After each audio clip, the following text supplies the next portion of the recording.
Good morning. Everybody had a good week. We can just read these 5 verses and go back talking if you want to. Now, this lesson is it's 5 verses, and I thought it was short, and I wished it was short, but this hits home pretty hard sometimes for all of us. This lesson this week's in Psalm 127, and it's talking about parenting, a lot about parenting. And I guess what they say, if it hits you just right, I guess it was meant for you. If it convicts you, I guess it's meant for you. And I guess that's the only way you can look at this. And don't get mad at the messenger.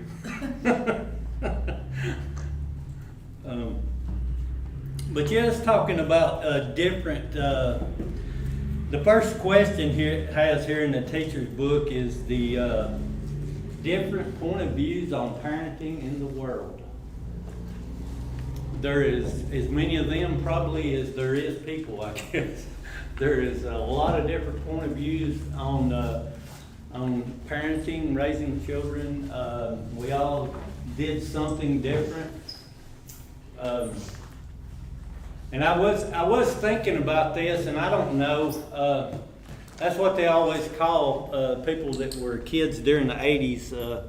They say we're the last feral generation, I guess they call it. The kids that got to run wild, run loose, and the parents didn't watch them all the time. And I don't know what happened between that and me, because when I come along, I was worried about something happening to my kids all the time, and I watched them like a hawk. So something between that generation and our generation, I guess, is where it changed. I don't know. We may have got to run too wild, and it scared us. Now we were overprotective of our kids a little bit, I guess. I don't know if overprotective's right. I'm sure I didn't let my kids do the stuff I did when I was a kid, because I don't know. I guess they could do that. You do the same thing. It was a different time then. Is what the excuse is that we all use, I guess. We all grew up in different times. Things do seem to be worse now. Seems like there's a lot more people now. I don't know if that's true or not, but it seems like there is from when I was a kid growing up. It seems like there's a lot more people, but then again, we've got access to a lot more people, so I don't know if it is or not. It may be the same amount of people. We just can see them all now. And it makes the world seem smaller and bigger at the same time. All the social media and everything. When I grew up in Hamilton, lived there all my life, probably didn't know 5 people from Hackleburg this close. So that tells you how different it was during the 80s. I think I may have had 2 friends that knew more people up here, and I'd come up here with them, but that was about it. Nowadays, you probably know as many people in both towns. Everybody knows everybody now, it seems like. But as far as raising kids, we were, when we were kids, we knew everybody in our neighborhood, and most of the people we went to school with, and that was about it when we was growing up. Now kids know people in other states and all over the place from social media things and stuff like that. And it's just different.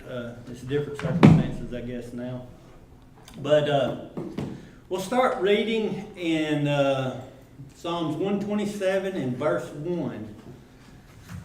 It says, except the Lord, let me read the whole thing. It's not the 5 verses. I'll read the whole thing and we'll go back and break it down verse by verse. It says, except the Lord build the house, they labor in vain that build it. Except the Lord keep the city, the watchman waketh, but in vain.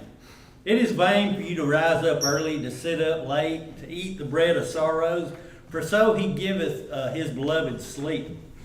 Lo, children are a heritage of the Lord, and the fruit of the womb is his reward. As arrows are in the hand of a mighty man, so are children of the youth. Happy is the man that hath his quiver full of them. They shall not be ashamed, but they shall speak with the enemies in the gate. So verse 1 says, except the Lord build the house, they labor in vain that build it. Except the Lord keep the city, the watchman waketh, but in vain. And it says the principle of the first part of verse 1 is that all human effort is vain without God's help. And I think that is pretty clear in the text there. And it says the principle is even truer when building a home. Given the teaching on children later in Psalms, applying this first principle in the Psalm to raising children is reasonable. So if you're going to, what it's kind of saying here is if you're going to build a house and raise children, this is setting the foundation for raising children, is what it says here in the book. It says this is building the foundation for your children. If you're going to have children, you need to have a house that is centered around God and ready to teach the things of God to your children. It says, no, I'm not going to read that.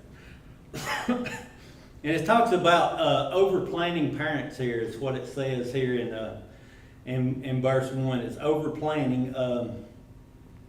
It says, over-planning parents' efforts are in vain. They'll never work, and they're as empty as the wind. And it says a lot of other stuff here that I put a big X through that I wasn't reading. But talking about over-planning parents, I'm an overthinker myself, as I said. Probably over-planner over everything. I usually think of what's the worst thing could happen and try to plan around that where it won't happen, I guess. And over-planning parents is kind of that. You devise all your own plans for taking care of your children. And where it really hurts, what I was talking about, that it's kind of hits the nerve, is if you think about it, and we'll get into it with this lesson, if you're an overprotective parent, over-planning parent, overacting parent, whatever you want to call it, you don't trust God like you should. You put more trust into yourself than you do into God for helping you raise your children, is what the lesson says here. And it's kind of true. We put as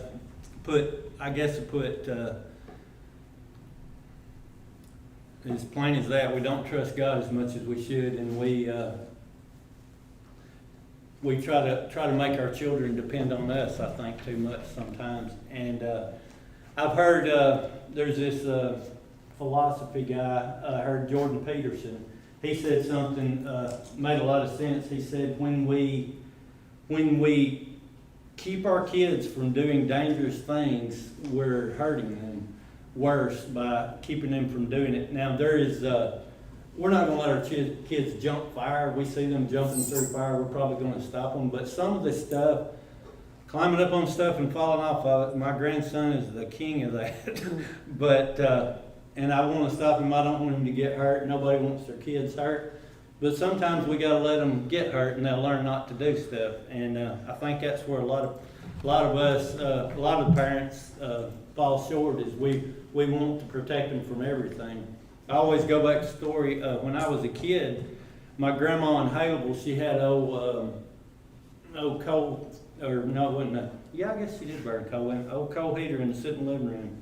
Thing as big around as that podium out there, and it just sit in the middle of the living room all the time.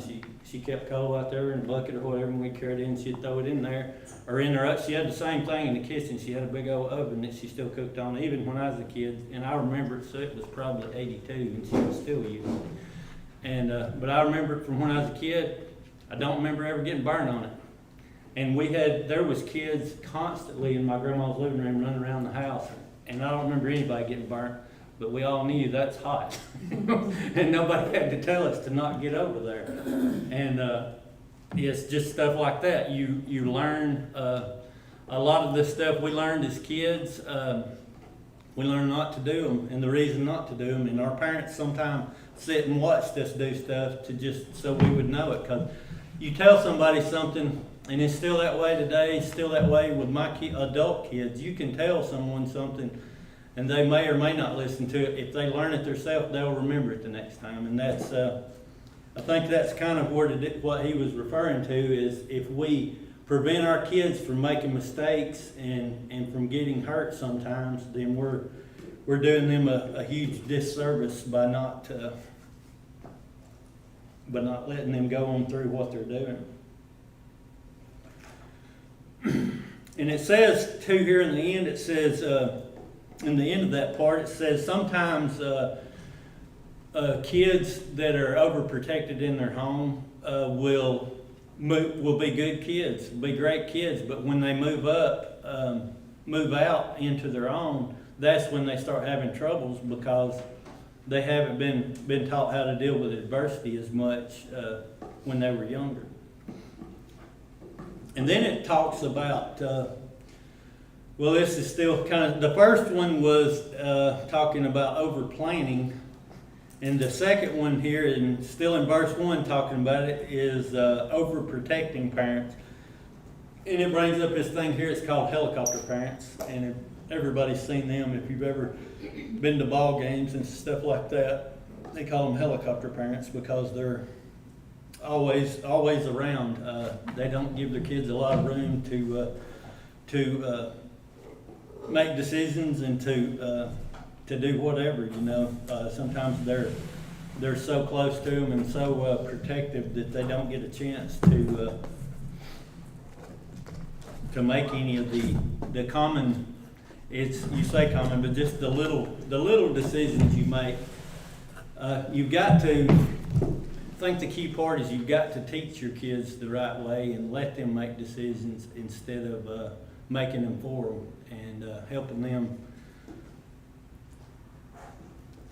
and just help them to grow in that situation. There's a lot to talk about here. There's a lot in the teacher's book for this one verse.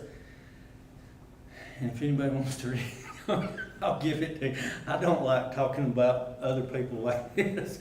So I'm not a teacher. I'm not a great teacher, or definitely not a preacher, because I don't like talking about other people like this because it feels like it's hitting a little close. But maybe it's just hitting close to me for watching my kids too much. But that's part of it. I do feel good. We went yesterday. We carried Case up to Florence, this little playground thing, and we pretty much just let him go. And it was a safe little place for kids. But he got away one time, and he got this. They have a big mound. It's all padded and everything for kids to play on, and it's got steps going up to it and slide off the other side. The rest of it's just a big round mound like an igloo you'd picture. And he carried this little car you ride on and sit on. He carried it up to the top of it and just went off the side. He didn't go off the slide either. He went off the round part and wiped out. Well, all the men there were laughing, so they know that's just what boys do, I guess. So it's different. I'm learning that with boys. It's a whole lot different with boys. You just gotta let them wreck things sometimes. And that's about all you can do with boys is just let them wreck some stuff and get hurt, I guess. And I'm sure it's the same way with girls. It just seems like with me, this first trip down the road with boys is a lot different anyway. But does anyone have anything to add? Because everybody's got their own opinions on parenting and overprotecting or over planning. So far is what we've got to.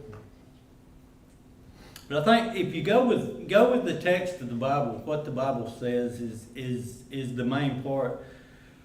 It says the last part of verse 1. It says, "Except the Lord keep the city, the watchman waketh but in vain."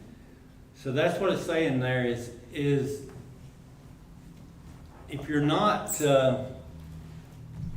if the Lord's not keeping your house, keeping your city, watching over, if you're not teaching the ways of God in your house, it's in vain. It's kind of what it's saying here, the watchman waketh but in vain. You're staying up and you're worrying about your children coming in at night, staying up, whatever it is. The eating the bread of sorrows, as we'll get into a little bit, talking about sitting up late and all these other things. If you're doing all of those things, sitting up late, worrying, it's all in vain if you didn't raise your children in the right way to start with. So, anyone got anything to add? Verse 2 is kind of a build on verse 1. It says, "It is vain for you to rise up early, to sit up late, to eat the bread of sorrows, for so he giveth his beloved sleep." So I can already hear how many mamas did they say have used this verse out of context. It's vain for you to sit up late. And probably don't use the get up early part as much, but it's vain for you to sit up late. Says it in the Bible. Don't stay up late. So I can hear some of the mamas saying that now. Don't stay up so late. But this part it talks about here is the overworking, or what it says here in the teacher book says the self-reliant approach to parenting found in Psalms 127 is overworking. Verse 2 states that the vanity of extending the work day by getting up early and by staying up late. The bread is a result of anxiety-filled labor. This verse is not encouraging laziness, but rather it's discouraging fretting and working unnecessary long hours to secure extra money. So this one hits in a different way. This is for the people, the overworking parent. Here's what it says. You want your kids to have everything that you never had when you was a kid. We all do. Every one of us wants our kids to have more than we did, and to have a better life than we did. Every one of us wants to.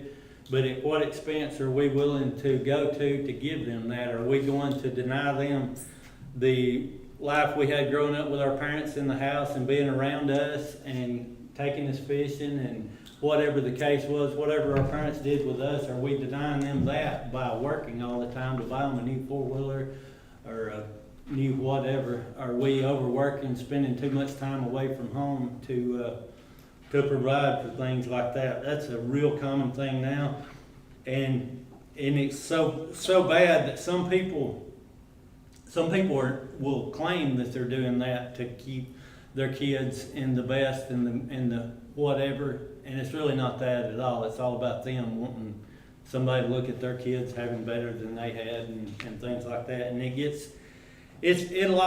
goes back to the parents in a way too, is the parents are trying to outdo another parent, and then the kids see what you're teaching them, and then the cycle continues for another generation, and it goes to another generation that you're trying to show your kids that you're better than somebody else, and that's the overworking parent. You're sacrificing time with your children or time with your family for stuff. It says, "Eat the bread of sorrows." The bread of sorrows is when you've done all that and everything turns upside down, then you're eating the bread of sorrows. Your everything that you've worked for is kind of amounts to nothing, I guess you would say. Anyone have anything to add on that? Like I said, this is a short lesson, but it's a hard lesson. I don't know how far I've got. But it covers a lot here, talking about just being a parent, the different things. I've never studied these verses before in my life, especially in this context. Never looked at them like this. It's plain. The text is super plain. The breakdown of it's a little bit more difficult, I guess. But then we'll go to verse 3, and this makes you feel a lot better. 3, 4, and 5 does. It says, "Lo, children are a heritage of the Lord, and the fruit of the womb is his reward." It says children are an heritage or an inheritance is what it says the translation is. Does that sound right to you? Heritage and inheritance is about the same. So knowing that our children come from God should give us a measure of comfort. He is interested in them, and he wants them to be godly. And children are also a reward. They're a benefit to their parents from God.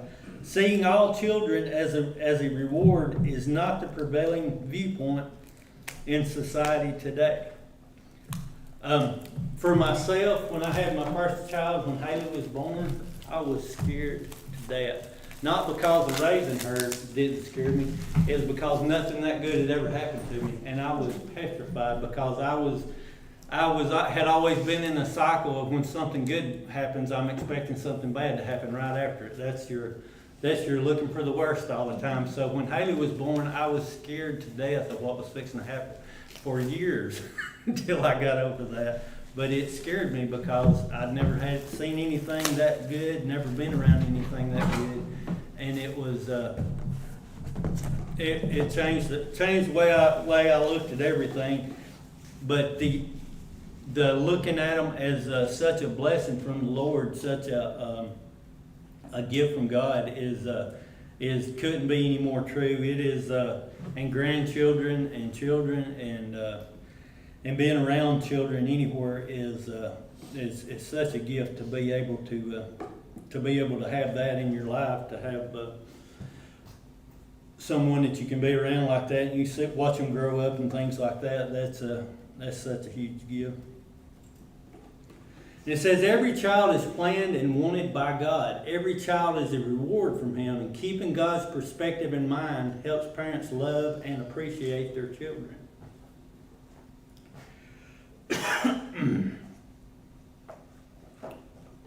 And it talks about in here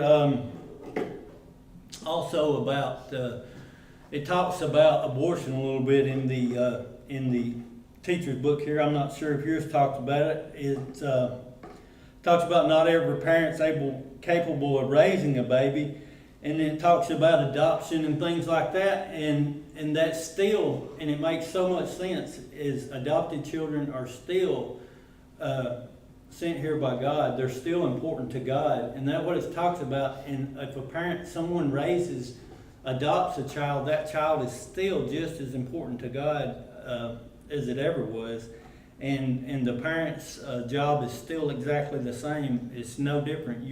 You're still getting, you still have the reward. God put you in a situation. If you adopted a child, God put you in that situation for a reason, and He helped provide for you to be in that situation to raise that child in the best way you can. So, if you look at all children as a blessing from God, there's everything that goes along with that after that, adoption or whatever the case is. All that as well is a blessing that God's given you to do that. And I like this part too. In verse 4 it says, "As arrows are in the hand of a mighty man, so are children of the youth." And it's talking about children being arrows, and it says here in the teacher's book, it says, God shapes children and prepares them to take flight. He whittles them until they are straight and ready for use. This process starts early on and continues until the child leaves home. But parents can try to shape and bend their little arrows to fulfill their desires. Parents who depend on God will diligently seek God's will for their children. They'll depend on God to mold and shape their children so their children will do what God wants them to do. That's an important part there. Read that again at the end of it. It says they'll depend on God to mold and shape their children so that the children will do what God wants them to do. And that whole thing there is where we have our issues as far as molding our children. We sometimes try to mold them into what we want them to do, and we push that a lot. And that's a very common thing. You hear TV, you hear it all kind of places. I was wanting to do this, but my parents thought I should be whatever. And we hear that a lot. And parents and athletes is probably one of the worst. Is parents will push their kids into athletics, knowing the kid knows. I mean, people know at a certain age that you're not going to be an NFL player. You're not going to be the best basketball player, softball player, whatever the case is. You're not going to be the best one in the world. And to just keep pushing the kids down that road, whether they like it or not, is useless. and you're wasting so much time by doing that. I know Kelsey, my daughter, she played softball, and she was a pitcher, which is a skill position. You have to take lessons. That's something that's hard to learn. If you've ever seen girls fast pitch softball, that's a weird rotation, all that you do. It's hard. It ain't something you can just get up out of bed and do every morning. You've got to learn how to do it, and she'd take lessons and things like that. I had no illusions in my head that Kelsey was going to get a college scholarship for that. But there is so many parents, I see them all the time, that are so hard on their kids because they think they're trying to get a college scholarship to play ball somewhere or something like that, and they're so tough and hard on their kids for no reason, because they probably won't do it. They're probably not as interested in that sport as you are. Sometimes it is, sometimes it's not. Sometimes the kids just isn't as interested as you are in that sport, and they take on your personality and things like that,